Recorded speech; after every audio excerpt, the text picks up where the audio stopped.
So hello everyone. मैं काना और स्वागत करता हूँ आपका अपने चैनल काना साइंस फैक्ट्स पे। भाई तो देखो, हमने पिछले वीडियो में, अगर आपने देखा हो, नहीं देखा हो तो प्लीज़ उसे देख के आइएगा। हमने पिछले वीडियो में जो डिस्कशन किया था वो किया था एग्ज़ाम स्ट्रेटजी के बारे में। नीट और स्कूल के एग्ज़ाम, किसी भी एग्ज़ाम की तैयारी के लिए तो स्ट्रेटजी वाला पार्ट तो भाई हमने पिछले वीडियो में पूरा कवर कर लिया। अब हमारे लिए कवर करने को क्या बचा है वो देखते हैं। अब हमें जो चीज़ें कवर करनी है वो है कि इस एग्ज़ाम को, कोई भी एग्ज़ाम, हमने क्या क्या डिस्कस किया था इसमें। हमने क्या डिस्कस किया था, हमने एक एग्ज़ाम की प्रिपरेशन से संबंधित, हमने एक एग्ज़ाम की प्रिपरेशन से रिलेटेड कुछ बेसिक चीज़ों को डिस्कस किया था कि किसी भी एग्ज़ाम की तैयारी के लिए, हमें हमें क्या पढ़ना होता है, हमें कब पढ़ना होता है, हमें कैसे पढ़ना होता है और हमें कितना पढ़ना होता है। ये 4 पॉइंट पे कल का, मतलब जो इसका पिछला जो वीडियो था वो पूरा वीडियो इन्हीं 4 पॉइंट पे बेस्ड था। तो देखिए भैया, ये 4 टॉपिक हमने एग्ज़ाम के स्ट्रेटजी के लिए डिस्कस किए थे।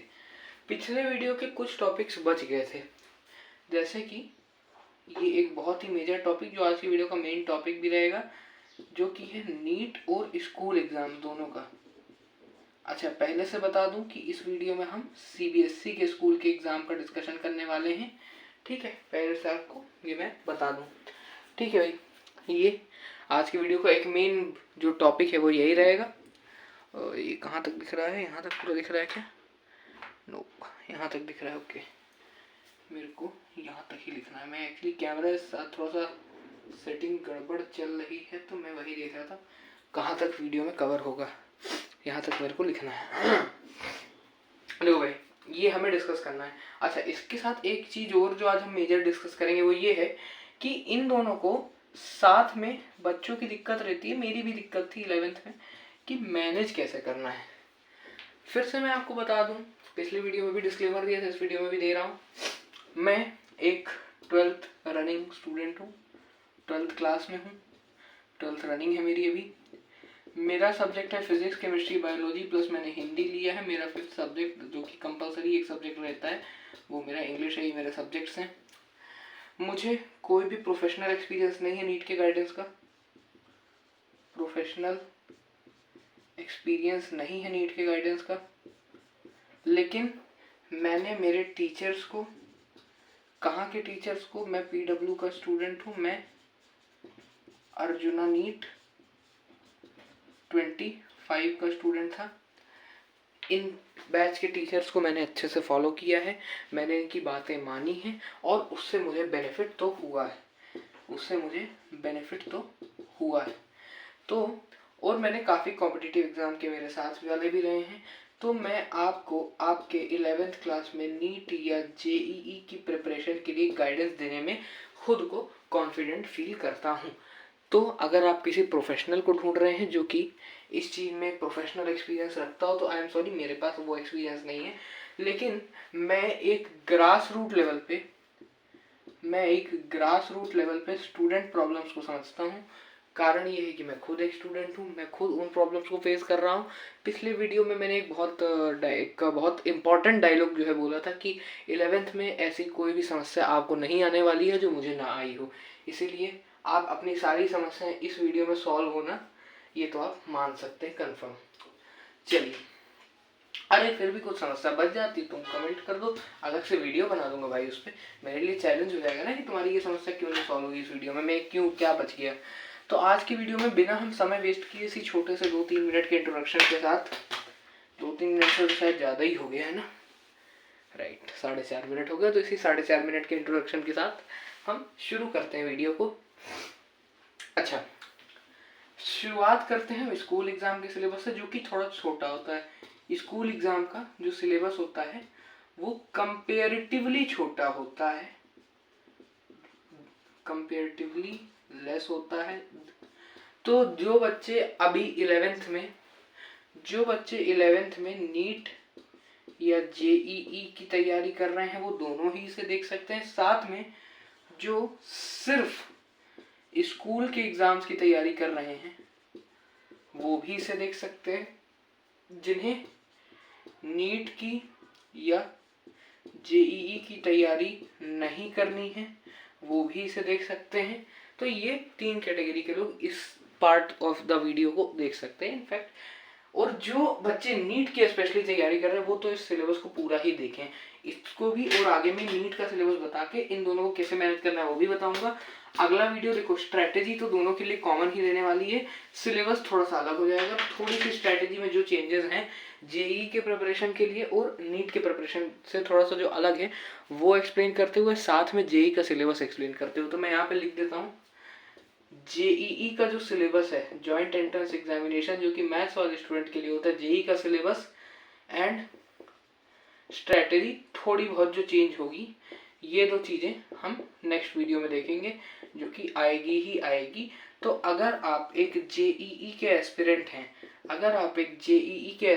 हैं, तो भाई आप इस वीडियो को देख सकते हैं पूरा, इसका पिछला वीडियो भी पूरा देख सकते हैं, लेकिन इस वीडियो को आप पूरा नहीं आधा देख सकते हैं, जहां तक मैंने स्कूल एग्जाम का सिलेबस जो है बताया है। या आप देखना चाहें तो पूरा भी देख लो, आपकी मर्जी।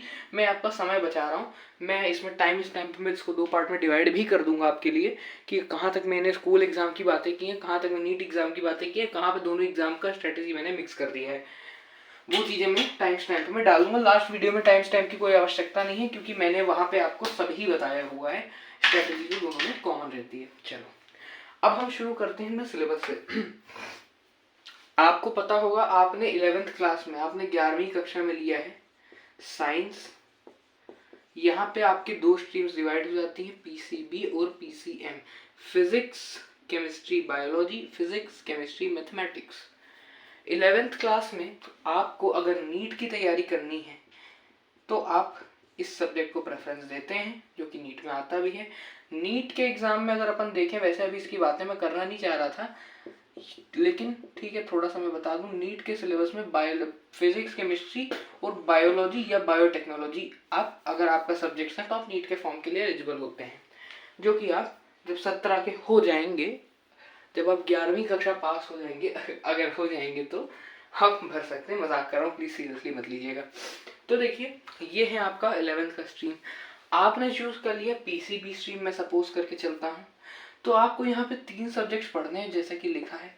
आपके सब्जेक्ट्स होने वाले हैं फिजिक्स, आपके सब्जेक्ट्स होने वाले हैं केमिस्ट्री, आपके सब्जेक्ट्स होने वाले हैं बायोलॉजी। ये 3 जो है आपके मेन सब्जेक्ट्स होने वाले हैं। ठीक है भाई, सॉरी आज मैं मार्कर थोड़ा अलग ढंग से पकड़ रहा हूँ, मेरी उंगली में चोट लगी हुई है, तो मुझे ऐसे ही बस पकड़ के मैं सहन कर पा रहा हूँ, तो प्लीज़ क्षमा करें। तो ये आपके 3 मेन सब्जेक्ट्स होने वाले हैं, जिसमें से ऑफ कोर्स आपका फेवरेट यही होगा, तभी आपने लिया होगा, लेकिन जिनका फेवरेट ये होता है उनके ये 2 सब्जेक्ट उनके मार्क्स को खा जाते हैं। तो प्लीज़ इसको थोड़ा सा ध्यान रखिएगा कि आपके साथ ये वाली समस्या ना हो। चलिए अब अपन देखते हैं, अब हमें क्या देखना है कि हमें किस सब्जेक्ट में क्या क्या पढ़ना है, कितना पढ़ना है, बहुत सारा पढ़ना है, क्या क्या पढ़ना है वो देखते हैं। तो देखो, पहला सब्जेक्ट की हेडिंग अपन अच्छे ब्लू कलर से डालेंगे भाई, डार्क कलर। पहला सब्जेक्ट है आपका फिजिक्स। 11th क्लास के अंदर, अच्छा ये पार्ट जेई वाले भी देख सकते हैं, और आप तो अभी तो फिलहाल स्कूल की तैयारी से ही इंसान यूजुअली शुरू करता है, फिर धीरे धीरे आप नीट की तरफ जाएं तो बेहतर रहेगा। आप शुरुआत स्कूल की तैयारी से कर सकते हैं, एक बेसिक लेवल से कर सकते हैं, जिससे आप कंफर्टेबल हो जाएं। 1 महीने शुरू की स्कूल पेपर्स की तैयारी करिए, फिर 1 महीने के बाद आप थोड़ा सा लेवल अप करते करते नीट में चल जाना। अदरवाइज अगर आप किसी बैच में हैं नीट या जेई के, जैसे मैं पीडब्ल्यू में, अच्छा मैंने पिछले वीडियो में 2 प्रकार के स्टूडेंट्स के लिए बताया था, इसमें भी दोनों बता रहा हूँ, जो कि कोचिंग अफोर्ड कर सकते हैं और जो कि कोचिंग अफोर्ड नहीं कर सकते। इन दोनों के लिए मैंने लास्ट वीडियो बताया था।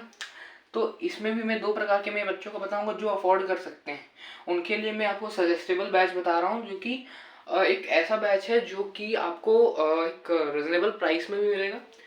उसका नाम है फिजिक्स वाला का अर्जुना नीट 2026। मैं 25 में था भाई, आप ऑफकोर्स मुझसे 1 साल जूनियर हो भाई, मेरे भी जूनियर आ गए। तो आप मेरे से जूनियर हो तो आप आओगे 25 में, सॉरी 26 में। मैं प्रमोशन नहीं कर रहा हूँ, लेकिन मुझे ये बैच पर्सनली अच्छा लगा, मैंने पर्सनली सिर्फ इसी बैच को यूज़ किया है। अदरवाइज प्लेटफॉर्म्स तो बहुत सारे हैं भाई। प्लेटफॉर्म्स में आपको अनअकैडमी भी मिल जाएगा, प्लेटफॉर्म्स में आपको वेदांतु भी मिल जाएगा, प्लेटफॉर्म्स में आपको आकाश या एलन के डिस्टेंस लर्निंग प्रोग्राम भी मिल जाएंगे, प्लेटफॉर्म्स में आपको बायजूस भी मिल जाएगा, प्लेटफॉर्म्स में आपको कुछ बहुत सारे मिल जाएंगे। मुझसे बोलो मैं गिनवा दूंगा, लेकिन इस वीडियो में नहीं, बहुत लंबा हो जाएगा वीडियो भाई। पिछला वाला 51 मिनट का हो गया, तो इसको जल्दी खत्म करने की कोशिश करेंगे, या उसकी इक्विवेलेंट ले भाई, उससे लंबा नहीं जाना मुझे, ठीक है। तो देखो, लेकिन इनको मैंने अभी तक पढ़ा नहीं है, तो इनमें मेरे को कोई एक्सपीरियंस नहीं है, इसीलिए भाई इनकी मैं बात नहीं करूँगा। मैं इस बैच का आपको बता सकता। अच्छा, जो अफोर्ड नहीं कर सकते उन्हें मैं रिकमेंड करूँगा, शुरू के एक मंथ आप स्कूल लेवल की प्रिपरेशन करें। ये बायोलॉजी में एक SLP बायोलॉजी में भी होता है, सब स्ट्रेट लेवल फॉस्फोराइलेशन, मुझे एकदम से हिट कर गया। आप स्कूल लेवल का प्रिपरेशन करें, SLP मतलब स्कूल लेवल प्रिपरेशन आप करें शुरू का 1 महीना। कैसे, कहाँ से करें? आप कहीं पे भी जाएं यूट्यूब पे, और आप जो भी टॉपिक, जो भी चैप्टर सर्च करें, उसके आगे लगा दें class 11 CBSE boards, for class 11 CBSE boards, आप ऐसे लगा दें, आपको आपका 11th का स्कूल लेवल के लिए लेक्चर मिल जाएगा 1 शॉट में। अदरवाइज आपको जो भी तरीका सही लगे आप देख सकते हैं, मैंने अपना सजेस्टेड तरीका आपको बता दिया। अब आप फिजिक्स के सिलेबस में, तो भाई आपको देखो, तो आपको फिजिक्स में जो है बेसिकली आपको एक चीज़ पढ़नी है। उस चीज़ का नाम क्या है? आपको फिजिक्स में पढ़नी है मैकेनिक्स। क्या पढ़नी है आपको? मैकेनिक्स, ठीक है। आपको पढ़नी है थर्मल फिजिक्स,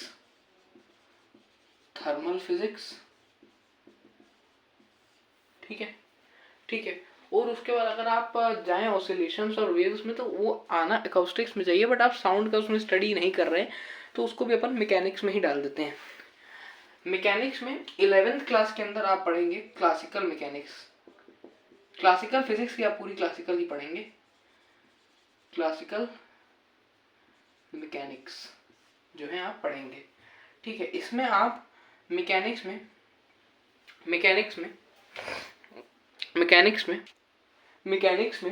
आप जो हैं आप पढ़ेंगे देखो, मैकेनिक्स में आप पढ़ेंगे स्टैटिक्स। मेरे दिमाग में पता नहीं स्टैटिस्टिक्स आ रहा था, पता नहीं क्यों, 10th वाला स्टैटिक्स। आप पढ़ेंगे काइनेमेटिक्स, जो कि बहुत इंपॉर्टेंट पार्ट हो जाता है 11th का, और आप पढ़ेंगे डायनेमिक्स। यही 3 ब्रांचेस भी होती हैं मैकेनिक्स की, ये तीनों ही आप 11वीं कक्षा के अंदर पढ़ेंगे। स्टैटिक्स का एक बहुत ही छोटा पोर्शन आप पढ़ेंगे, काइनेमेटिक्स एक अच्छा वाला पोर्शन आप पढ़ेंगे, और डायनेमिक्स तो उससे भी भयंकर आप पढ़ेंगे। स्टैटिक्स क्या होता है? मैकेनिक्स का मतलब क्या होता है? मैकेनिक्स का मतलब होता है कि आप जब किसी ऑब्जेक्ट के बिहेवियर की स्टडी करें, किसी फिजिकल टेंजिबल ऑब्जेक्ट की, ठीक है, वो आता है मैकेनिक्स में, क्लासिकल मैकेनिक्स में। जब आप किसी क्वांटम ऑब्जेक्ट यानी बहुत छोटे माइक्रोस्कोपिक ऑब्जेक्ट जैसे कि इलेक्ट्रॉन वगैरह की स्टडी करें, तो वो आता है क्वांटम मैकेनिक्स में, जो कि आप 12th क्लास की मॉडर्न फिजिक्स के अंदर पढ़ते हैं, और 11th क्लास की केमिस्ट्री के chapter number 2 structure of atom के अंदर पढ़ते हैं। अच्छा, क्लासिकल मैकेनिक्स जो होता है, इसके 3 पार्ट आते हैं, क्या? स्टैटिक्स, काइनेमेटिक्स एंड डायनेमिक्स, या काइनेटिक्स भी कहते हैं उसको, ठीक है। स्टैटिक्स क्या होता है? स्टैटिक्स होता है जब आप कोई ऑब्जेक्ट रेस्ट पे, जैसे भाई ये मार्कर रेस्ट पे है, तो मैं इसमें क्या पढ़ूंगा? इसकी स्टडी में क्या कर सकता हूँ भाई? मार्कर कैसा दिख रहा है, मार्कर पे कोई फोर्स लग रही नहीं, फोर्स की बात करूंगा तो मैं डायनेमिक्स में चला गया। मार्कर कैसा दिख रहा है, कितना बड़ा मार्कर है, कहाँ पे है मार्कर, पोजीशन की बात कर सकता हूँ मैं, तो वो सब आता है स्टैटिक्स में। जब मैं काइनेमेटिक्स की बात करूं, तो मैं ऑब्जेक्ट के मोशन की स्टडी करता हूं, लेकिन मोशन के मेजरमेंट, मोशन के पैरामीटर्स जैसे स्पीड, वेलोसिटी, डिस्टेंस, टाइम, इन सब की स्टडी मैं काइनेमेटिक्स में करता हूं। डायनेमिक्स में मैं एक चीज की स्टडी करता हूं, कहते हैं कॉज ऑफ मोशन। भाई मोशन क्यों होता है, मोशन की वजह से क्या होता है। जैसे मोशन होता है किसी फोर्स की वजह से, कुछ एनर्जी लग रही होगी, कुछ पावर सप्लाई हुआ होगा, तो वर्क एनर्जी पावर चैप्टर आपका बना दिया मैंने इसी में, खेल खेल में। ग्रेविटेशनल फोर्स लगी आपका 11th का ग्रेविटेशनल चैप्टर मैंने बना दिया खेल खेल में। ठीक है, मैंने नहीं बनाया भाई, मेरी क्या औकात, बहुत पढ़े लिखे लोग थे जिन्होंने बनाया है ना। एनसीईआरटी जो लिखने वाले जो प्रोफेसर हैं भाई, वो हमसे आपसे तो बहुत ही ऊपर है, उनके पैरों की धूल बराबर नहीं है जैसे वो लोग हैं। तो हाँ, वर्क एनर्जी पावर ग्रेविटेशन बन गया आपका। फिर आप क्या पढ़ते हैं, आप पढ़ते हैं मोशन के लॉज। आपने कुछ 9th में पढ़े होंगे कि भाई जैसे F=ma सेकंड लॉ हो गया, इनर्शिया वाला फर्स्ट लॉ हो गया, एक्शन रिएक्शन थर्ड लॉ हो गया। तो ये सब जो आपने चीज़ें पढ़ी है, न्यूटन्स लॉज ऑफ मोशन, ये आपका एक चैप्टर फिर बन जाता है। फ्रिक्शनल फोर्स एक फोर्स है, तो उसी चैप्टर में फ्रिक्शन आता है आपको स्कूल लेवल पे। आप नीट लेवल पे उस चैप्टर को बाइफरकेट करते हैं, वो अपन आगे देखेंगे। तो ये सब आपका डायनेमिक्स में आता है। ठीक है, और भी चीज़ें हैं, जैसे आप जब ऑसिलेशंस पढ़ते हैं उसमें भी आप फोर्स के बारे में, तो उसमें आप काइनेमेटिक्स और डायनेमिक्स को कंबाइन कर देते हैं, है ना। उसमें आप फोर्सेस की स्टडी भी करते हैं, उसका स्पीड की भी स्टडी, मतलब उसके मोशन की भी स्टडी कर रहे हैं, कॉज की भी स्टडी कर रहे हैं, इफेक्ट की भी स्टडी कर रहे हैं। तो वो अलग ही चीज़ है, उसमें आपने कंबाइन कर दिया, बट आप मेनली इन्हीं 3 चीज़ों को पढ़ते हैं। अच्छा, काइनेमेटिक्स में आपके पास 2 चैप्टर आते हैं, कौन से, चलो अब अपन इसको ना थोड़ा सा अच्छे से पहले इसका इंट्रोडक्शन देख लो। अच्छा, थर्मल फिजिक्स। थर्मल फिजिक्स क्या होती है, थर्मल शब्द का मतलब आपने शायद बचपन में कहीं सुन रखा होगा, हीट होता है।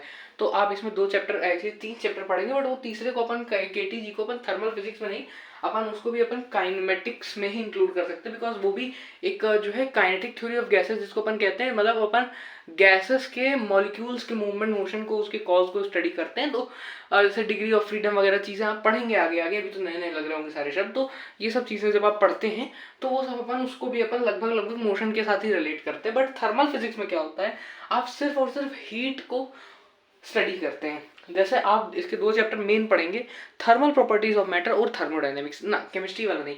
11th क्लास में 2 जगह थर्मोडायनेमिक्स आप पढ़ते हैं, केमिस्ट्री में भी फिजिक्स में भी।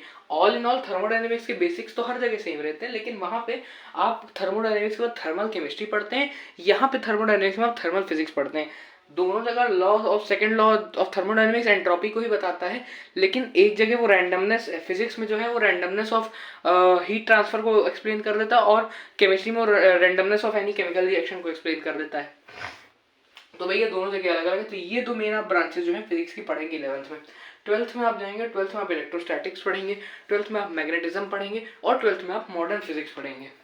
ठीक है, ये और ऑप्टिक्स पढ़ेंगे भाई, तो भूल गया मैं जो तो ये बेसिकली ना, आप जो 10th में, जो आप 11th में पढ़ते हैं वो मोस्टली 9th से रिलेटेड है, जैसे मैकेनिक्स 9th से रिलेटेड है, और जब 12th में पढ़ते हैं मोस्टली 10th से रिलेटेड है, जैसे कि ऑप्टिक्स और इलेक्ट्रोस्टैट्स 10th से रिलेटेड है। बट मॉडर्न फिजिक्स नई है आपके लिए, जो कि आप 11th में खैर पढ़ के जाते हो। एटम्स न्यूक्लियाई चैप्टर जो 12th में होता है वो 11th में सेकंड चैप्टर आप पढ़ के जाते हो, केमिस्ट्री का सेम लगभग रहता है। अगर आपने अच्छी कोचिंग से पढ़ा है तो वो आपको ऑलमोस्ट सब पढ़ा देता है उसका।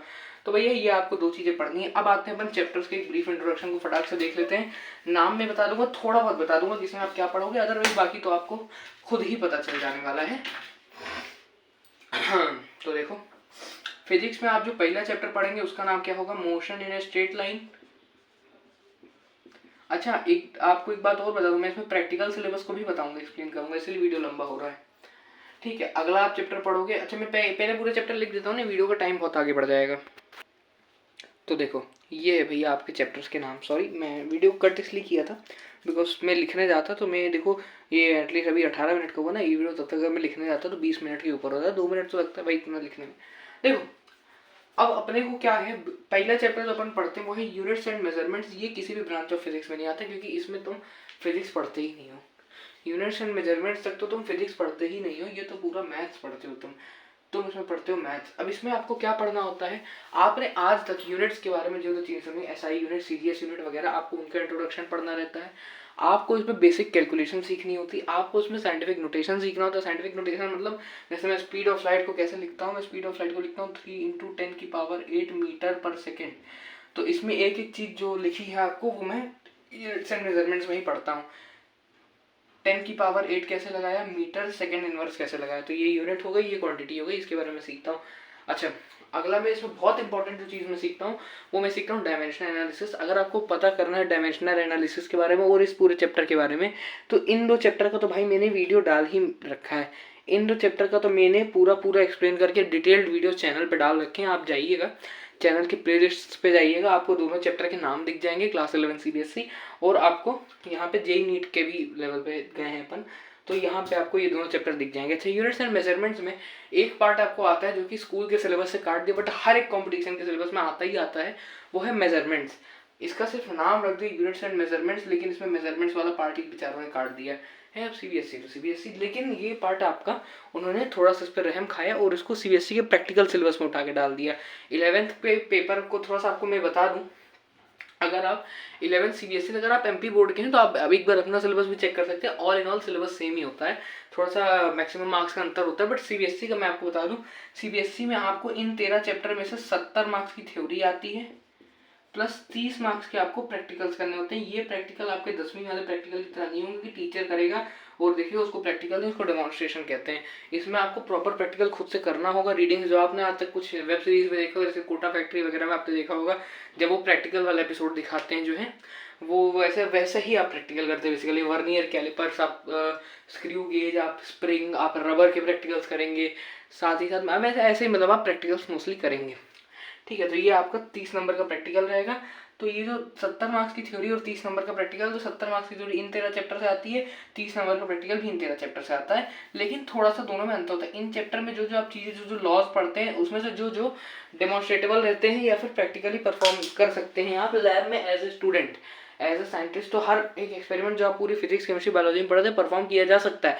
बट एज ए स्टूडेंट आप जो आपके लेवल पे आप परफॉर्म कर सकते हैं वो सब प्रैक्टिकल सिलेबस में सीबीएसई ने डाला हुआ है। कुछ एक्टिविटीज़ भी हैं, कुछ स्कूल्स में कराते हैं, कुछ स्कूल में नहीं कराते, मोस्टली नहीं कराते हैं एक्टिविटीज़। तो वो आप ऐसे इंटरनेट पे देख सकते हैं, आपको अच्छा लगेगा देखने में, आपको सीखने को मिलेगा कुछ ना कुछ। नहीं देखना है तो किसी को इतना शौक नहीं भाई। तो देखो, यूनिट्स एंड मेजरमेंट्स में आप एक डायमेंशनल एनालिसिस के बाद आप आ जाते हैं मेजरमेंट्स में। मेजरमेंट्स में आप क्या पढ़ते हैं? Accuracy versus precision. एक्यूरेसी क्या होती है, प्रिसीजन ऑफ ए मेजरमेंट क्या होता है, मेजरमेंट को लेते कैसे हैं। मेजरमेंट लेने में कुछ प्रकार के एरर्स आते हैं, जो कि बहुत एक इंपॉर्टेंट टॉपिक आपका कॉम्पिटिशन के पॉइंट ऑफ व्यू से आ जाता है, जो कि आपका बहुत एक इंपॉर्टेंट टॉपिक कॉम्पिटिशन के पॉइंट ऑफ व्यू से आ जाता है। इसको कहते हैं एरर्स या एरर एनालिसिस। कोचिंग्स में मोस्टली आप शायद आपने सलीम अहमद सर का नाम सुना होगा, पीडब्ल्यू अर्जुना जेई बैच में फिजिक्स पढ़ाते हैं, और भी काफ़ी बैच में, बहुत ही अच्छे टीचर है फिजिक्स के। उन्होंने एक यूट्यूब पे मैंने वीडियो उनका देखा, उन्होंने बिल्कुल सही चीज़ बताई थी ऑफलाइन कोचिंग्स के बारे में, कि वो लोग यही 2-3 चैप्टर पढ़ाने में 6 महीने निकाल देते हैं, और जहाँ से एक्चुअल फिजिक्स चालू होती है वहाँ पे पट से भगा देते हैं फिजिक्स को। तो इसीलिए आप ऑफलाइन कोचिंग्स जाइए, ऐसा मना ही नहीं है। बट अगर आपके यहाँ कोई बड़ी कोचिंग है, आकाश एरन वगैरह, आप वहाँ जाइए। आप पीडब्ल्यू के विद्यापीठ खुल गए अब तो, इतने अच्छे अच्छे यार टीचर्स हैं वहाँ पे, वहाँ आप जा सकते हैं, वो एकदम सिस्टमेटिक आपको बता देंगे। या फिर आकाश एरन भी काफ़ी अच्छी कोचिंग है, ऐसा नहीं है। तो मैं पीडब्ल्यू का स्टूडेंट हूँ भाई, तो मैं पर्सनली पीडब्ल्यू को एक्सपीरियंस किया हूँ हर तरीके से, तो मैं वो जानता हूँ। ठीक है, आकाश एरन अनडाउटेडली बहुत अच्छे कोचिंग, बहुत अच्छे रिजल्ट्स भी आते, किसी को डिफेम नहीं करते। और एज ए स्टूडेंट मेरी तो औकात भी नहीं है भाई, मैं किस कोचिंग को डिफेम करूँ। वहाँ का तो, उस कोचिंग में तो प्यून भी शायद मुझसे ज़्यादा ही जानता होगा। ठीक है, मैं मतलब इतना छोटा हूँ उन कोचिंग्स के सामने, तो ठीक है भाई, मतलब मैं अपना पर्सनल एक्सपीरियंस आपको बताया। तो वहाँ पे अगर आप देखेंगे, इसलिए ऑफलाइन कोचिंग मोस्टली रिकमेंडेबल नहीं रहती है। अगर कोई लोकल कोचिंग है, लोकल कोचिंग का मास्टर सिर्फ और सिर्फ भगाता है, सिर्फ और सिर्फ भगाता है, सिर्फ और सिर्फ भगाता है। जैसे पता नहीं क्यों I was very lucky enough कि मैं भी ऑफलाइन कोचिंग में जाता था और लोकल कोचिंग में आता था। मैं आकाश में नहीं आता था। मैंने आपको पिछले वीडियो में अपने टीचर का नाम बताया था, मिस्टर मोहित सिंह कपूर सर। भाई पता है मुझे, मेरी या तो किस्मत आप कह रहे हो या जो भी कह लो, मुझे इतने अच्छे टीचर मिले कि उन्होंने हर एक चैप्टर को प्रॉपर टाइम दे के पढ़ाया, एक प्रॉपर सीक्वेंस, एक सिस्टम में पढ़ाया। ठीक है, एक सिस्टम में चैप्टर को पढ़ाया, उन्होंने हर चीज़ को एक्सप्लेन बहुत अच्छे से किया। तो भाई मैं नहीं जानता, मेरी किस्मत थी। बट यूजुअली आपको ऑफलाइन कोचिंग में ऐसे अच्छे टीचर्स मिलते हैं। अगर आपके यहाँ भी कोई ऐसा जादुई टीचर है तो भाई यू आर मोस्ट वेलकम, आप जाके पढ़िए। बट मोस्टली नहीं मिलते, मोस्टली टीचर भगाने वाले होते हैं। अभी केमिस्ट्री में भी ये सकते हैं, आपको मैं बताऊंगा एक बार और। बायोलॉजी में यूजुअली आदमी कोचिंग नहीं जाता। खैर आगे देखो, तो मेजरमेंट्स में एरर वाला पार्ट कंपटीशन में आता है, बट सीबीएसई ने मेजरमेंट वाला पार्ट थ्योरी से तो काट के रखा है। प्रैक्टिकल में ये चीज़ आती है। प्रैक्टिकल में आपको क्या करना होता है, प्रैक्टिकल में मेजरमेंट के नाम पे ज़्यादा कुछ नहीं है। वर्नियर कैलिपर और स्क्रू गेज का यूज़ करना आपको सिखाते हैं। वर्नियर कैलिपर स्क्रू गेज की थ्योरी हुआ करती थी एक जमाने में इसी चैप्टर में। अच्छा, इसके पहले एक चैप्टर हुआ करता था बहुत पहले, फिजिकल वर्ल्ड, वो काट दिया गया। उसमें कुछ ऐसा पढ़ाते नहीं थे इतना फिजिक्स से रिलेटेड। उन्होंने यूजुअल इंट्रोडक्शन जो तुम बचपन से पढ़ते हो वो पढ़ाते थे। खैर अगला चैप्टर आता है मोशन इन स्ट्रेट लाइन। ये वही है जो आपने 9th में पढ़ा था। मोशन आपने चैप्टर पढ़ा था, उसमें आपने मोशन इन स्ट्रेट लाइन को ही कवर किया था। मोशन इन प्लेन क्या होता है बताऊंगा। मोशन इन स्ट्रेट लाइन देखो, स्ट्रेट लाइन मतलब सीधी लकीर में ऐसे ऊपर गया, ऐसे नीचे आ गया, ये सीधी लकीर में, या फिर ऐसे सीधे चला हूँ सीधी लकीर में, इतना मोशन कवर करते। इसमें आप चीज़ें पढ़ते हैं, जैसे कि आप पढ़ते हैं equations of motion, v equal to u plus a t, s equal to t plus half a t square और v square minus u square equal to 2s। और चौथी वे की इक्वेशन ऑफ मोशन आप एस एन एथ के लिए पढ़ते हैं। एस एन एथ मतलब displacement in the nth second, ये आप 11th में ही पढ़ते हैं, ये 9th में नहीं पढ़ी होती है आपने, लेकिन ये स्कूल लेवल पे, मोस्टली स्कूल लेवल पे नहीं पूछी जाती है आपसे। खैर अगर पूछी जा रही है तो भाई पढ़ लो, अच्छी चीज़ है, जितना ज्ञान लो उतना बेहतर। अच्छा, मोशन इन स्ट्रेट लाइन में आप बेसिकली पढ़ते हैं इनका डेरिवेशन, और इनका डेरिवेशन स्कूल लेवल पे कैसे करते हैं आप स्कूल पे करते हैं इसका डेरिवेशन इंटीग्रेशन और डिफरेंशिएशन के मेथड से। इंटीग्रेशन डिफरेंशिएशन मतलब क्या होता है, इसके लिए आपको एक चीज़ इसी चैप्टर में पढ़नी होती है। इस चैप्टर को शुरू करने से पहले आपको एक चीज़ पढ़ाई जाती है जिसे कहते हैं बेसिक मैथमेटिक्स। सुन के तो लग रहा होगा बेसिक है तो मतलब 10वीं तक की होगी, 10वीं तक की होती है, लेकिन सिर्फ ट्रिग्नोमेट्री। जब ट्रिग्नोमेट्री के बाद ऐसे गंदे गंदे टॉपिक पढ़ाए जाएंगे तुम आत्महत्या कर लोगे, ऐसे टॉपिक होते हैं। जैसे कि इंटीग्रेशन पहले पढ़ाएंगे आपको, देखो पैसे पढ़ाएंगे आपको लॉगरिदम्स। लॉग आपने कहीं ना कहीं नाम सुना होगा शायद इस चीज़ का, आपने कहीं ना कहीं इस चीज़ का नाम सुना होगा, ऐसा लिखा भी देखा होगा log 64 ऐसा लिखा देखा होगा शायद कहीं पे, या फिर आपने ln देखा हो, ln देखा हो, लिखा हो ln नहीं ln, नेचुरल लॉग नहीं, ln मतलब होता है log to the base e। तो ये चीज़ अगर आपने कहीं पे देखी हो, इसलिए 2.303 के बराबर, चलो हटाओ, ये सब जब पढ़ाएंगे तब बताएंगे। तो मोशन इन स्ट्रेट लाइन से पहले आप बेसिक मैथ्स में ये सब पढ़ते हो, उसके बाद आप पढ़ते हो डिफरेंशिएशन इंटीग्रेशन क्या होता है। ये सब चीज़ें मेरे चैनल पे जाके देख लेना यार, तुमको मिल जाएगी। प्रमोशन नहीं कर रहा, मैं बता रहा हूँ कि तुमको और कोई यूट्यूब पे सोर्स अभी रिकमेंड नहीं कर रहा कि तुम देखो, मैंने बेसिक पे थोड़ा सा बताया हुआ, अदरवाइज तो आप बहुत सारे टीचर हैं यार कितना अच्छा पढ़ाते हैं बेसिक, वहाँ देख लो आप। बिल्कुल पूछना है तो मुझसे पूछना, अगले वीडियो बना दूंगा उसके लिंक के लिए।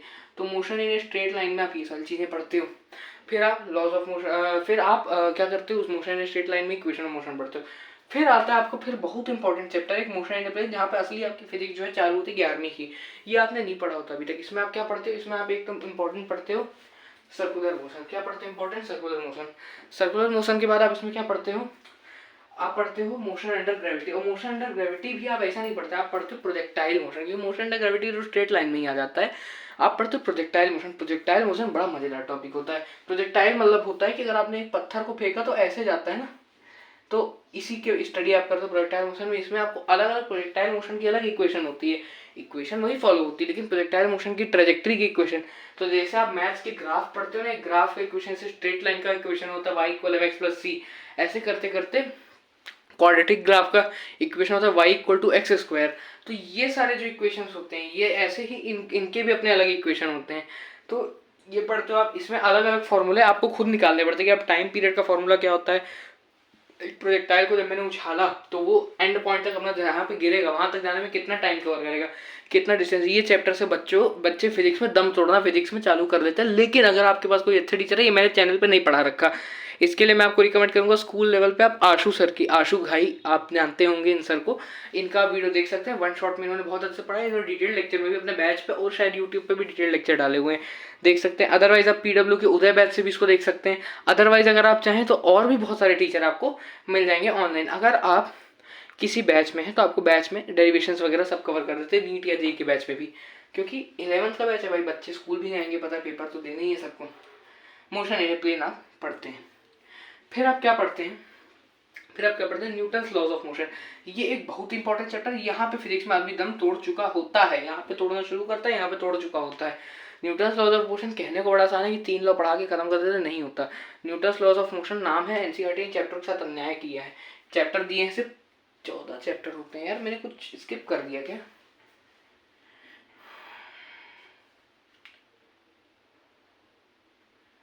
कुछ स्किप तो नहीं कर दिया मैंने।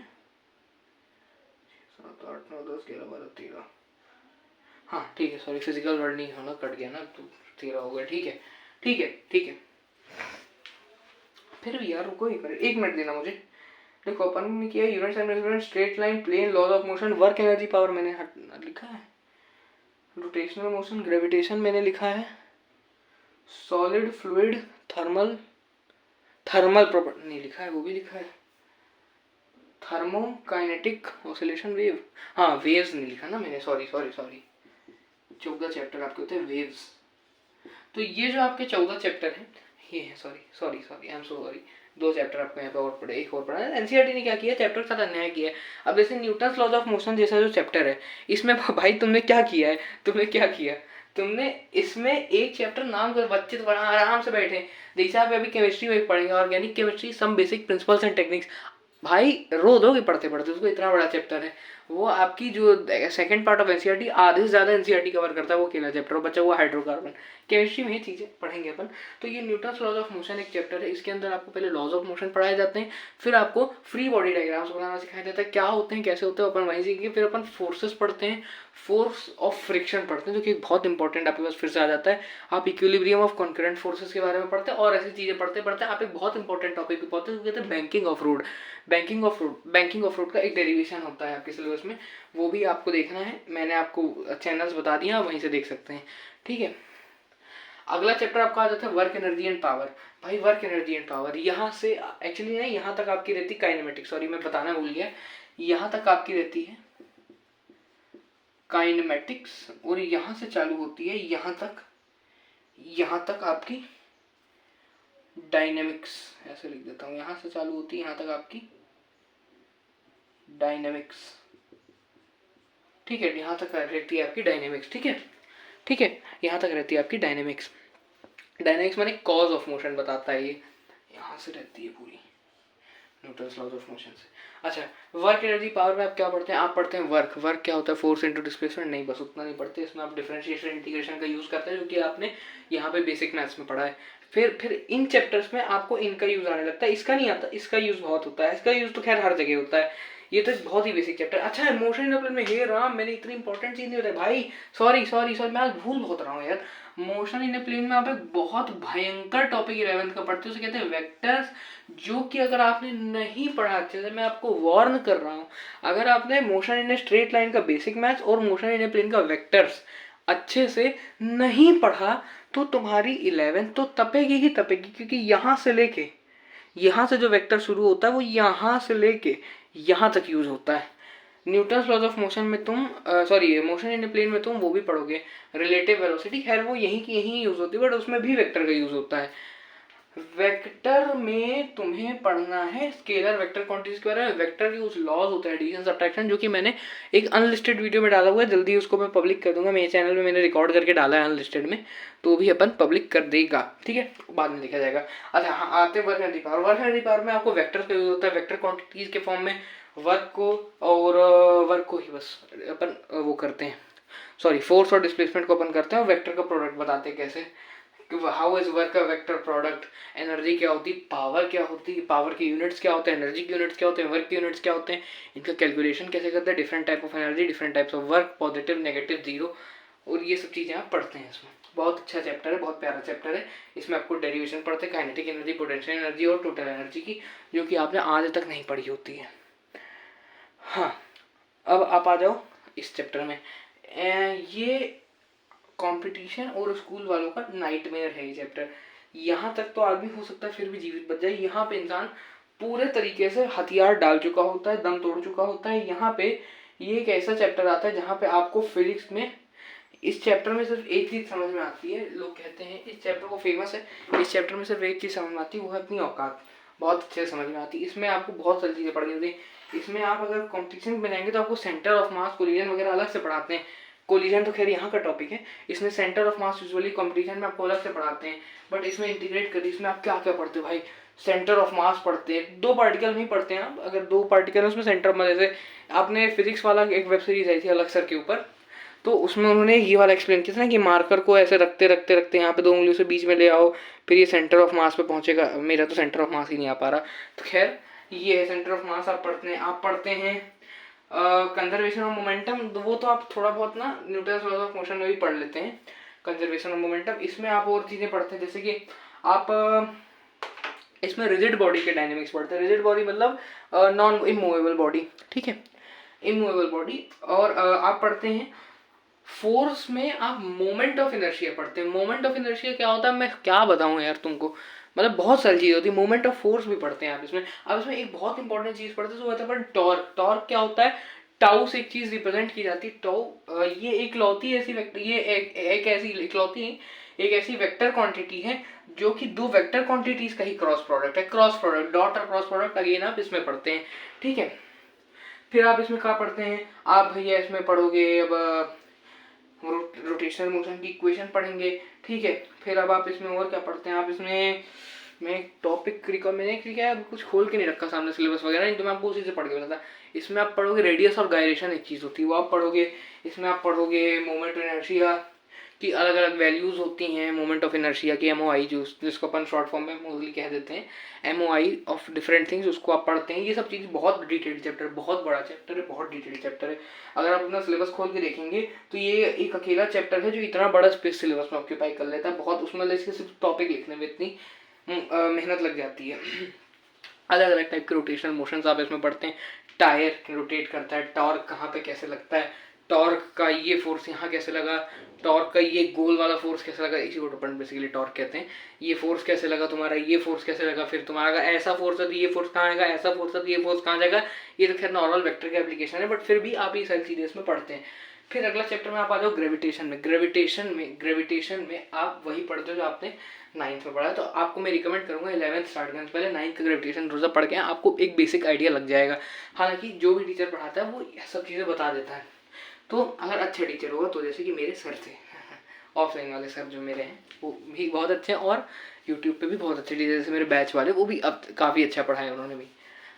तो ग्रेविटेशन पे आप जो पढ़ेंगे मेन चीज़ें, ग्रेविटेशन एक बहुत अच्छा एक चैप्टर है। उसमें आप एक मज़ेदार टॉपिक पढ़ते हैं। एनसीईआरटी में तो सबसे पहले डाल देते हैं, बट यूजुअली टीचर्स को लास्ट में पढ़ाते हैं Kepler's laws of planetary motion, जो कि आपने 9th में भी पढ़ा था।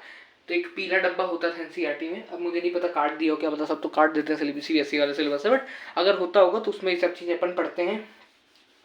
फिर आप एक ग्रेविटेशन का न्यूटन्स लॉज ऑफ ग्रेविटेशन पढ़ते हैं। न्यूटन्स लॉ ऑफ ग्रेविटेशन क्या होता है, Gmm/r² equal to force.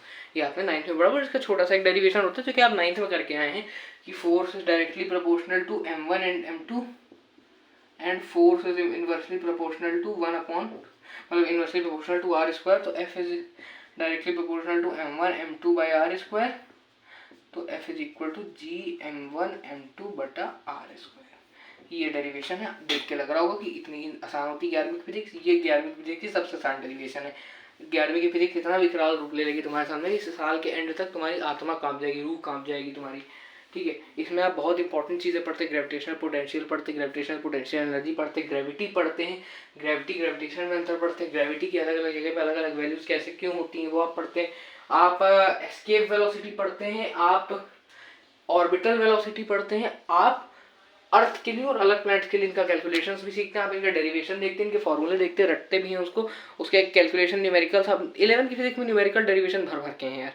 11th की फिजिक्स में थ्योरी नहीं पूछते। अगर कोई 11वीं की फिजिक्स में कोई स्कूल वाला थ्योरी पूछ रहा है वो मूर्ख है मेरी तरफ से, क्योंकि 12वीं का फिजिक्स का पेपर अगर आपने न्यूज़ इसमें देखा होगा, CBSE बोर्ड इतना भयंकर पेपर बना रहा है, थ्योरी का तो नामो निशान नहीं। यहाँ पे एक डेरिवेशन आती है इनकी, कुछ सेट में तो एक भी नहीं आती, ठीक है। तो डेरिवेशन भी तो नहीं आती 12th में, लेकिन आपको 11th में पढ़नी पड़ती है। और न्यूमेरिकल तो भर भर के करो यार, जितनी न्यूमेरिकल की आज प्रैक्टिस लगाओगे तुम्हारी 12वीं आसान होगी, नहीं तो CBSE बोर्ड के हो तो निपट जाओगे बहुत बुरा, ठीक है। एस्केप वेलोसिटी, ऑर्बिटल वेलोसिटी आप भी पढ़ते हैं। इसके अलावा एक इंपॉर्टेंट टॉपिक पढ़ते हैं कि जो छोटा जी होता है एक्सेलरेशन ड्यू टू ग्रेविटी, उसका वैल्यू जो है हाइट के साथ, डेप्थ के साथ, शेप के साथ और रोटेशन के साथ कैसे रहता है। रोटेशन आप नहीं पढ़ते, आप सिर्फ हाइट और डेप्थ पढ़ते हैं, हाइट और डेप्थ पढ़ते हैं, एल्टीट्यूड और डेप्थ पढ़ते हैं, और आप रोटेशनल और शेप मोस्टली नहीं पढ़ते। अदरवाइज शेप तो सिंपल ही है, खैर शेप में तो सिर्फ थ्योरी है, उसका कोई डेरिवेशन नहीं है। हाँ रोटेशन में थोड़ा सा आपको डेरिवेशन है, बट अपन उसको नहीं कवर करते मोस्टली। अब आ जाओ मैकेनिकल प्रॉपर्टीज ऑफ सॉलिड्स में। अच्छा, यहाँ तक आपके यूनिट्स का एक बार नाम बता दूँ, यहाँ तक आपके यूनिट्स का मैं एक बार नाम बता दूँ, यहाँ तक का आपके यूनिट्स का एक बार नाम बता दूँ। पहला चैप्टर जो है आप फिजिकल वर्ल्ड एंड मेजरमेंट करके एक यूनिट है उसमें पढ़ते हैं, जहाँ पे एक चैप्टर फिजिकल वर्ल्ड भी हुआ करता था, इसलिए उस यूनिट का ये नाम है, बट अब CBSE ने काट दिया, मिस यू फिजिकल वर्ल्ड। अब आ जाओ भाई काइनेमेटिक्स पे। काइनेमेटिक्स में अब ये 2 चैप्टर पढ़ते हैं। फिर अगला यूनिट है आपका, ये NCERT के हिसाब से बता रहा हूँ, ये लॉज ऑफ मोशन एक यूनिट है। फिर आपका यूनिट है वर्क एनर्जी एंड पावर, जो चैप्टर वही यूनिट का नाम है मोस्टली। अच्छा, फिर एक है motion of system and particle and rigid body, तो उसमें से यही एक चैप्टर आ जाता है आपका। फिर एक यूनिट है ग्रेविटेशन, उसमें आ जाता है। एक यूनिट है बड़ा यूनिट है प्रॉपर्टीज ऑफ बल्क मैटर, उसमें ये 3 चैप्टर आते हैं। बल्क मैटर क्या होता है, बल्क मैटर मतलब होता है आपका लिक्विड्स एंड गैसेस मोस्टली आप पढ़ते हैं, और सॉलिड्स में बड़े सॉलिड्स जिसमें अपन को बल्क में खूब सारे पार्टिकल्स मिलते हैं, उनके अपन चीज़ों को स्टडी करते हैं। मैकेनिकल प्रॉपर्टीज ऑफ सॉलिड्स एक काफ़ी सिंपल चैप्टर रहने वाला है। उसमें आप एक एक बहुत ही कॉमेडी जोक पढ़ेंगे। कॉमेडी जोक ये होता है कि कॉमर्स वालों को साइंस वाले आज तक की बोल बोल के कंफ्यूज करते रहे कि steel is more elastic than rubber, वो आप यहीं पे पढ़ते हैं कैसे क्या इलास्टिसिटी प्लास्टिसिटी क्या होता है, इलास्टिक बॉडी प्लास्टिक बॉडी, इसमें आप स्ट्रेस और स्ट्रेन के बारे में पढ़ते हैं, स्ट्रेस स्ट्रेन कर्व आता है वो आप पढ़ते हैं, आप अलग अलग चीज़ें पढ़ते हैं आप, तो वो आपको यहीं पे पता चलेगा। भाई मैं कितना पूरा तो नहीं बता सकता। अगला है मैकेनिकल प्रॉपर्टीज ऑफ फ्लूइड्स, जो है आपका मैकेनिकल प्रॉपर्टीज ऑफ फ्लूइड्स में आप भैया पढ़ते हैं फ्लूइड, यही सारी प्रॉपर्टीज फ्लूइड्स के बारे में, बट वो एक बहुत ही बड़ा बहुत ही भयंकर चैप्टर आता है, उसमें एक भयंकर डेरिवेशन आती है, जिसे कहते हैं बर्नौली थ्योरम, बर्नौली थ्योरम बहुत भयंकर डेरिवेशन। फिर thermal properties of matter, all in all इसकी मतलब मोस्टली इसी के जैसा ये 8th चैप्टर सॉलिड्स के जैसा, इसमें आप कुछ चीज़ें पढ़ते हैं। थर्मल प्रॉपर्टीज क्या होती है, थर्मल प्रॉपर्टी मतलब हीट से रिलेटेड प्रॉपर्टीज मैटर की। अब अगला आ जाओ 11th चैप्टर पे, आप पढ़ते हैं इसमें थर्मोडायनेमिक्स, थर्मो मतलब हीट, डायनेमिक्स मतलब कॉज, तो हीट की वजह से जो चीज़ें होती हैं उनकी कॉज क्या है। तो थर्मोडायनेमिक्स में आप हीट पढ़ते हैं, आप वर्क पढ़ते हैं, आप लॉज ऑफ थर्मोडायनेमिक्स पढ़ते हैं। केमिस्ट्री में जीरोथ लॉ है, यहाँ पे आप पढ़ते हैं मोस्टली जीरोथ लॉ पढ़ भी सकते हैं नहीं, तो zeroth law, first law, second law, chemistry में थर्ड लॉ तक पढ़ते हैं आप, ठीक है। लॉज ऑफ थर्मोडायनेमिक्स आप ऐसी चीज़ें पढ़ते रहते हैं। और थर्मोडायनेमिक्स में आप अलग अलग वर्क डन, आप टाइप्स ऑफ स्पेसिफिक हीट पढ़ते हैं, सीपी सीवी उनके बीच का रिलेशन, मेयर्स रिलेशन, आप गामा के बारे में पढ़ते हैं, पीवी की पावर गामा इक्वल कांस्टेंट का डेरिवेशन करते हैं, ऐसी ऐसी बेसिक बेसिक कुछ चीज़ें आप पढ़ते हैं। फिर आप एक चैप्टर आ जाता है आपका काइनेटिक थ्योरी। अच्छा ये अब फिर से थोड़ा सा रिलेटेड है थर्मोडायनेमिक्स से ही, मतलब इसी ये चैप्टर जो है कंटिन्यूशन में, क्योंकि ये थर्मोडायनेमिक्स है, ये आपका थर्मोडायनेमिक्स की यूनिट में आता है। काइनेटिक थ्योरी आपका behaviour of perfect gases and kinetic theory of gases इस चैप्टर में आता है, ठीक है। अच्छा थर्मोडायनेमिक्स में आप सॉरी काइनेटिक थ्योरी में आप क्या पढ़ते हैं, आप इसमें पढ़ते हैं प्रेशर का कंसेप्ट क्या था, प्रेशर क्या होता है, प्रेशर एक्चुअल में आप कुछ कुछ तो आप फ्लूइड में पढ़ते हैं, बट फ्लूइड प्रेशर पढ़ते हैं, इसमें आप स्पेसिफिकली गैस के बारे में बात करते हैं, स्पेसिफिकली उसमें आप मोस्टली लिक्विड के बारे में मैकेनिकल प्रॉपर्टी ऑफ फ्लूइड बात करते हैं, लेकिन इसमें आप स्पेसिफिकली गैसेस के बारे में ही बात करते हैं। आप डिग्री ऑफ फ्रीडम पढ़ते हैं, आप एक लॉ, बहुत एक फेमस लॉ है वहाँ पे, उसको कहते हैं law of equi partition, equi partition, equi partition एक, अब मैं कहाँ यहाँ एक्सप्लेन करूँ, बट मान लो एक कैसा होता है, एक आप एवोगाड्रो नंबर पढ़ते हो, आप केमिस्ट्री में पढ़ते हैं, Na होता है 6.022 10 की पावर 23, ये मोल्स, नंबर ऑफ मोल्स भी इससे अपन कैलकुलेट करते हैं, ये आप पढ़ते हैं, ठीक है। एक मीन फ्री पाथ होता है, एक फ्री पाथ है उसका मीन होता है, वो अपन पढ़ते हैं। फिर अपन पढ़ते हैं टेम्परेचर, ठीक है, और एक अपन आरएमएस स्पीड पढ़ते हैं। ये सब चीज़ें मतलब ये तो थ्योरी है कि नाम काइनेटिक थ्योरी है, इसमें अपन थ्योरीज पढ़ते हैं। एक चैप्टर आ जाता है आपको ऑसिलेशंस, ऑसिलेशंस में आप एसएचएम सिंपल हार्मोनिक मोशन पढ़ते हैं, अगेन कंपटीशन में तो बहुत इसको एलाबोरेट करके पढ़ाते हैं। और एक चैप्टर आपका आता है वेव्स, वेव्स में भी आप जो आपने 9th में longitudinal transverse wave, mechanical wave पढ़ी थी, आपने एक वेव की स्पीड पढ़ी थी, आपने एक प्रोग्रेसिव वेव के बारे में पढ़ा था, आपने उसके डिस्प्ले, आप इसमें आप ऑसिलेशन में डिस्प्लेसमेंट, वेलोसिटी, एक्सेलरेशन इक्वेशन निकालते हैं, अगले चैप्टर में वेव में उसका यूज करते हैं। प्रिंसिपल ऑफ सुपरपोजिशन आप पढ़ते हैं वेव्स के लिए, ग्रेविटेशन में एक आप और प्रिंसिपल ऑफ सुपरपोजिशन पढ़ते हैं, ठीक है। फिर आप बस ऐसी ऐसी मेन मेन चीज़ें आप पढ़ते हैं, आप एक बीट फ्रीक्वेंसी वगैरह पढ़ते हैं। तो ये आपके फिजिक्स का सिलेबस है। अब मैं आता हूँ इसी पे नीट के सिलेबस में। नीट के सिलेबस में ज़्यादा कुछ एक्स्ट्रा फिजिक्स के मामले में नहीं है, मेजरमेंट्स में एरर एनालिसिस वगैरह चीज़ें जो है अच्छे से डाल दी जाती हैं, एरर वगैरह डाल देना। मोशन एंड स्ट्रेट लाइन काफ़ी डिटेल्ड आपके नीट में आता है। मैं नीट का सिलेबस यहाँ पे डिस्क्राइब कैसे करूँ, ये समझ लो बहुत ही अच्छा डिटेल्ड सिलेबस होता है, वो आपको कोई बैच में ही बता जाएगा। नीट का तो बहुत बड़ा सिलेबस है, मतलब अगर मैं डिस्क्राइब करने लगा तो ये वीडियो 2 घंटे के ऊपर चला जाएगा। तो मतलब मोशन एंड स्ट्रेट लाइन में आप काफ़ी सारी एक्स्ट्रा चीज़ें पढ़ते हैं। नीट में कुछ नहीं, इन्हीं में से आप एक्स्ट्रा पढ़ते, चैप्टर्स का बाइफर्केशन हो जाता है, जैसे ये 2 चैप्टर में टूट जाता है, यूनिट्स एंड डायमेंशन और measurements, error analysis. Motion and straight line motion in 1D के नाम से जाना जाता है, motion in a plane motion in 2D के नाम से जाना जाता है, Newton's laws of motion NLM के नाम से जाना जाता है। इसमें जो कंसेप्ट ऑफ फ्रिक्शनल फोर्स है वो फ्रिक्शन अलग चैप्टर बना देते हैं, तो इसको 2 चैप्टर में करते हैं, एनएलएम और फ्रिक्शन। वर्क एनर्जी पावर ऐसे ही एज इट इज रहता है। इसका एक टॉपिक है कोलिजन, इलास्टिक इनइलास्टिक कोलिजन जो पढ़ते हैं वो एक अलग चैप्टर है, कोलिजन एक बना दिया जाता है। सिस्टम एंड पार्टिकल और रोटेशन मोशन इतना बड़ा नहीं लिखते नीट में, कोई चैप्टर का नाम इतना बड़ा नहीं लिखा जाता, उसको सीधा रोटेशनल मोशन लिखो, खत्म काम। ग्रेविटेशन को ग्रेविटेशन जैसे ही आप पढ़ते हैं। सॉलिड, फ्लूइड और मैटर, तो सॉलिड को अपन मैकेनिकल प्रॉपर्टी ऑफ सॉलिड को अपन, इसमें इलास्टिसिटी इतना बड़ा टॉपिक होता है कि इसका नाम ही इलास्टिसिटी रख देते हैं, क्योंकि इसमें आप इलास्टिसिटी, इलास्टिक पोटेंशियल एनर्जी वगैरह चीज़ें पढ़ते हैं। मैकेनिकल प्रॉपर्टी ऑफ फ्लूइड्स को fluids, thermal property of matter को थर्मल, थर्मोडायनेमिक्स, काइनेटिक थ्योरी को KTG kinetic theory of gases, oscillation और वेव्स को, ऑसिलेशन को एसएचएम में नाम दे देते हैं क्योंकि उसमें मेजर टॉपिक एसएचएम है, वेव को वेव ही रहने दिया जाता है। Simple harmonic motion SHM oscillation का नाम है। ये है आपका स्कूल का और नीट का सिलेबस। जल्दी से एक बार केमिस्ट्री का सिलेबस देख लें। केमिस्ट्री का सिलेबस कंपेरेटिवली थोड़ा कम होता है, मतलब नंबर ऑफ चैप्टर्स जो है कंपेरेटिवली कम होता है, जो कि मैं जल्दी से लेके आपके सामने आता हूँ, क्योंकि मेरे को उसके बाद बायोलॉजी का सिलेबस बताना है। वीडियो बहुत लंबा हो रहा है ऑलरेडी। ये वीडियो आपका 44 मिनट्स का हो चुका है। 1 घंटे के आसपास वीडियो में खत्म करने की कोशिश करूंगा, या फिर 1 से 1 घंटे 10 मिनट के आसपास में खत्म हो जाएगा।